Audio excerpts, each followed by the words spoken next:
Nigeria would have been dead and gone if President Buhari wasn't elected, so says the special advisor to the president on media and publicity, Femi Adesina. He alleged that Nigeria would have been dead and gone if his principal was not elected as the country's president in 2015. In a new article titled Insecurity, What Buhari Has Done and Is Doing, the presidential spokesperson claimed Boko Haram, who were heading to the south, would have taken over the entire northern Nigeria. According to Femi Adesina, bombs were going off like firecrackers in the country daily before President Buhari took over.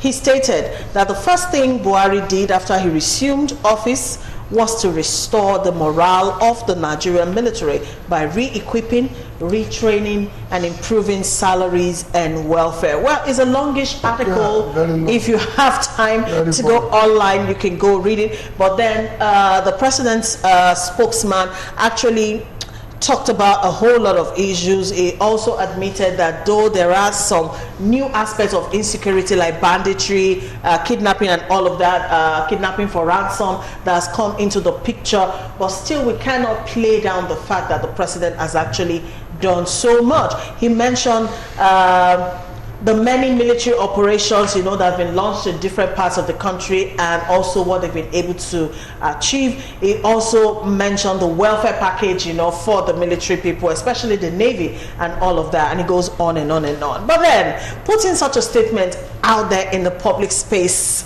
when Nigerians are still a bit, you know what I mean, about insecurity. Well, I guess what do you think? Mr. Adesina has a job to do. Okay. And he's doing his job to the best of his ability. Okay. But that is the truth.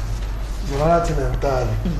Personally, I read what he wrote and I'm not really impressed with some of the imagery he put forward. Okay. Nigeria is not a geographical space. You are not an island that cannot die or that will die. Just like that. It's a political construct that of course can be refined, restructured, or break. But when is Nigeria will die? Is it die as a name? And long forgotten. I think we get kind of tapables for those who are in government. The challenge before Buhari is that the fact that all parameters that he has set for himself in 2015, as far as security is concerned, has failed. He has not met one of them. So what we are doing is what Yoruba will call nearly is not enough. We want to try to justify that we have nearly won. We are nearly there. We will nearly solve the problem. But Nigerians are using the same parameters we set. 3 months to kill Boko Haram, 3 months to stop insurgency, 5 years to restructure the army, 3 years to do. All these parameters were laid up by your principal.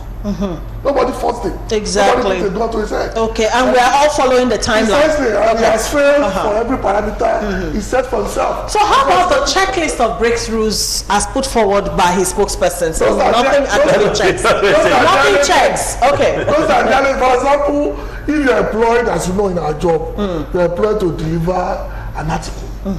Your job is to deliver the article.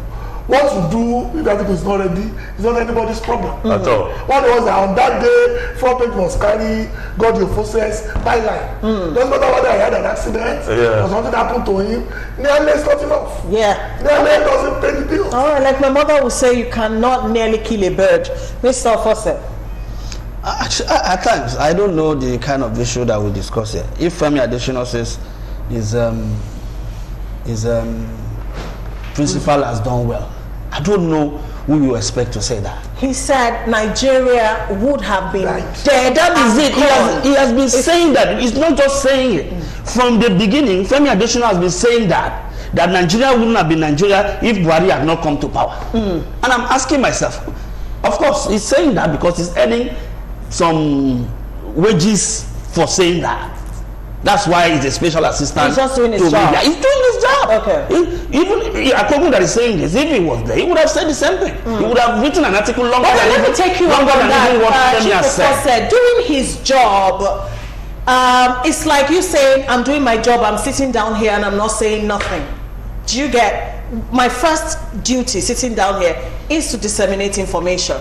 So if Mr. Femi Adesina is doing his job that he's paid to do. Isn't that job really to dish out the correct information to the public? Well, Mr. Femi Adesina is bases information on how Boko Haram were bombing in Abuja, were bombing in churches in Niger State, were going in Talan, and that's the only thing. He has forgotten that the Boko Haram has not stopped picking up people, has not stopped killing brutally, even more brutally than they used to. So he's using his parameter. The parameter, like Agogo said, is that what we used to see as bombing everywhere has stopped.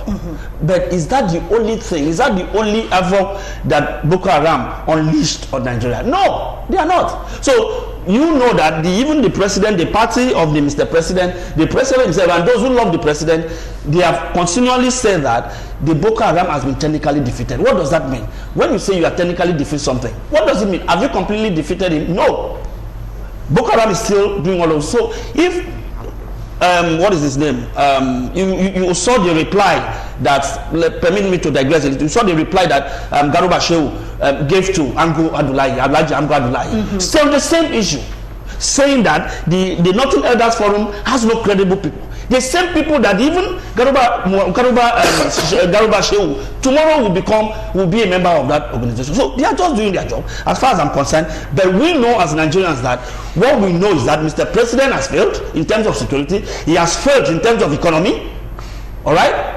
He has failed in a lot of areas. Perhaps the only thing you can say in terms of fighting corruption, anyways, he has also failed. Okay. All right. Let me bring Mr. Osangbe into this discourse. Now, I want to actually grasp, you know, the true meaning of what that statement, Nigeria would have been dead and gone if Buhari wasn't elected in 2015. While we're discussing this, Nigerians in America have actually passed a vote of confidence on President Buhari for tackling insecurity in their own opinion. Nigerians please, in the diaspora. Please, no, please. Let me tell you, first of all, I would like to tell you that Femi Adesina and his colleague, people say they are doing their job. I think they are not doing their job. PR and media relation is not all about lies. It's equally, it has to do fundamentally. It comes with some responsibility. Responsibilities and you know, credibility. You dish out correct information so that people will be looking forward to do your census and find out how many people look forward to get correct information from government spokesperson. All right, the impression is, well, they are going to lie again anyway, but let's just hear. You don't want that for a government spokesperson. Now, I am one of those who believe that President Muhammadu Buhari should stop Femi Adesina from writing that weekly article that he writes. He just started it. He's not doing what he ought to do. Okay. He wanted to engage. The intent was to engage the general public, but he's engaging them wrongly because every week government is getting attacked and attacked and attacked on it. So that's not what you want. You should concentrate more. They should drop that approach. Now back to the issue, which has to do with whether Nigeria would have died. What he's doing is self-delusion, and these are praise singers that President Buhari have surrounded himself with. Even the president himself mentioned clearly that he didn't know that Boko Haram is still rampaging. He said that sometime last week or thereabouts. He said that. So if he said that, and the Femi Adesina himself is giving us, dishing out this to us, excuse me, who do you want us to believe? I would rather believe the president. The truth of the matter is that the president is forthright, he's honest in what he says. People may think that, well, he has goofed again and all that, but that is just the truth. He just said the truth. Rather than face the truth, what I expected Femi Adesina to do in this period of insecurity that people are talking about is that, hang on, tell us the successes attained so far. So far, he has not been able to tell us that. How many local governments have we, gotten back? I know they've gotten back some, from insurgents. Lost some again. The matter has still not been solved, but at least we will be consoled by the fact that they've recovered some territories from these people. Do you understand? So they've not been able to tell us that. PR, media relation is not all about lies. Now listen to this. Permit me to just read this paragraph. Quickly, sir. Yeah, which the Northern Elders Forum, which they have dismissed, and Femi Adesina said they are like troops without people without troops. Look at the people there. Air Marshal Amin Dagash, former Chief of Defense Staff. Professor Ango Abdullahi, former Vice Chancellor of the famous Ahmadu Bello University. Abdullahi Usman, Secretary of the Coalition of Northern Groups, Ambassador Yahaya Kwande, former Nigerian ambassador to Switzerland, and a host of others. These are credible Nigerians who have paid their dues serving this country, and you are dismissing them. And still is an army without troops. Exactly. And then they came up and passed a vote of no confidence on the president's handling of the insecurity question, and importantly, the defense chiefs. And this is what we have been saying here, that the man must rejig, and he has not been able to do that. I thought Femi should be telling us that at the moment the president is considering all options available to him. That would have been decent and proper for any serious PR person. Okay, so that's my perspective on that. All right, let's go to the feedback platforms. Femi Adesina is not right. He's only supporting his principle. That's politicians for you. No individual that is greater than a country. I believe he's saying the opposite. Nigeria is worse now. All right.